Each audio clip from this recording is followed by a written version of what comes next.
वासना, मन में आने वाला वो विचार जिसमें गुड़ जैसी मिठास होती है, लेकिन हम इस बात से अनजान होते हैं कि ये हमें अंदर ही अंदर खोखला कर रहा है और हमारे शिष्टाचार को खा रहा है।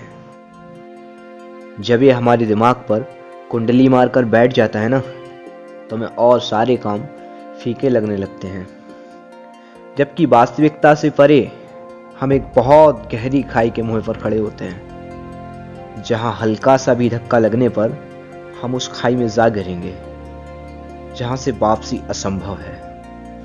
It means that yours desires are destroying you. दोस्त, ऐसा बिल्कुल भी नहीं है कि आप अपने आप को बर्बाद होने से रोक नहीं सकते। आप बिल्कुल रोक सकते हैं। आपको बस अपने मन को अपने काबू में करना सीखना है।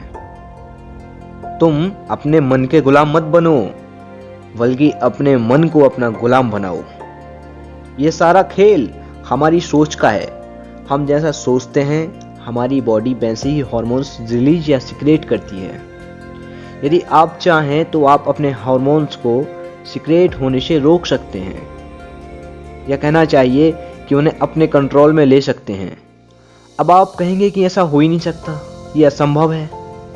तो ये हो सकता है।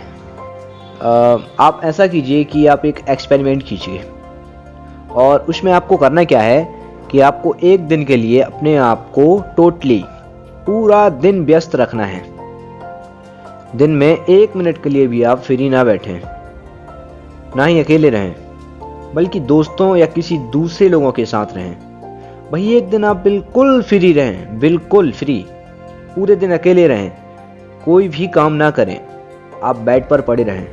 आप पाएंगे कि जिस दिन आप व्यस्त थे, आपके दिमाग में कोई भी ऐसा विचार नहीं आया जो वासना से संबंधित हो, और आएगा भी तो आप पर हावी नहीं हो पाएगा, क्योंकि आप पूरे दिन व्यस्त थे, आप फ्री बैठे ही नहीं। वहीं दूसरी ओर, जिस दिन आप पूरा दिन फ्री थे, अकेले थे, कहीं घूमने नहीं गए, आपके दिमाग में कई बार गंदे विचार आए। डिजायर आप पर पूरी तरीके से कब्जा कर चुकी थी। आप अश्लीलता की इतनी गहरी नदी में डूब गए थे जहां आपके ज्ञान का प्रकाश भी नहीं पहुंच पा रहा था।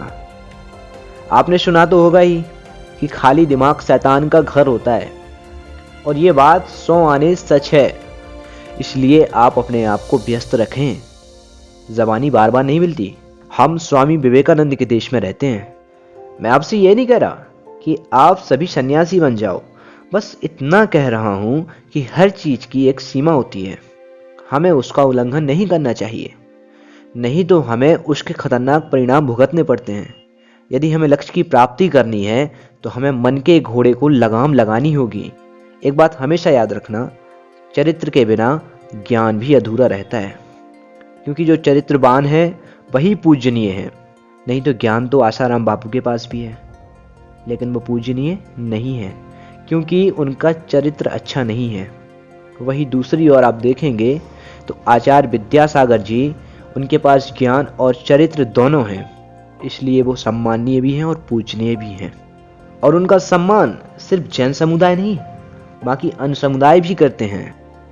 कोई कितना ही बड़ा राजा क्यों ना हो, यदि उसके हृदय में कामुकता का शासन है तो वह अपने साम्राज्य का विनाश अपने हाथों से ही कर लेता है। अय्यासी बड़े से बड़े साम्राज्य को मिट्टी में मिला देती है, जैसे धनानंद को मिलाया था। इसलिए अपने मन से सारे गंदे विचार निकाल दो और अपने लक्ष्य पर ध्यान केंद्रित करो, क्योंकि भटकते हुए मन के साथ आप कभी लक्ष्य की प्राप्ति नहीं कर सकते, आप कभी सफल नहीं हो सकते। वासना से बचने का सबसे अच्छा तरीका है व्यस्तता। आप अपने आप को व्यस्त रखें। इट डजेंट मैटर कि आप क्या कर रहे हैं, काम छोटा हो या बड़ा हो, आपको खाली अपने आप को व्यस्त रखना है। जैसे मान लो आप एक कमरे में बैठे हैं, आपके पास कोई काम नहीं है, और आपके मन में उल्टे सीधे विचार आ रहे हैं, तो आपको करना क्या है, आपको अपने कमरे में चारों तरफ नज़र घुमानी है। फिर आप देखेंगे कि आपके कमरे में बहुत सारी चीज़ें फैली पड़ी हैं, बिखरी पड़ी हैं। बस आपको काम मिल गया, उठिए और उन्हें जमाना शुरू करिए। आपकी टीवी, अलमारी या फिर कूलर पर कहीं भी धूल जमा हो गई है तो आप कपड़ा उठाइए और साफ करने लग जाइए। आपको सुनकर अजीब लगेगा, लेकिन यही छोटे छोटे तरीके हैं अपने आप को उस गंदगी से बचाने के।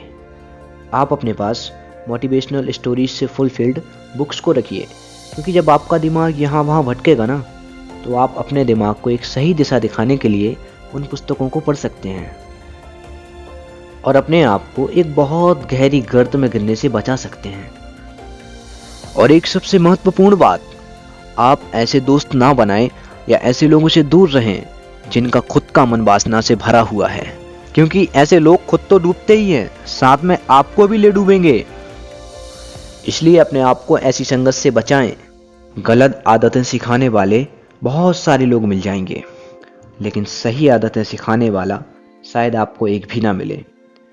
गलत आदतें सीखने में बहुत कम समय लगता है और बहुत ही कम या ना के बराबर कठिनाई आती है। वही अच्छी और सही आदतें सीखने में हमें थोड़ा सा समय भी लगता है और कठिनाई भी अधिक आती है।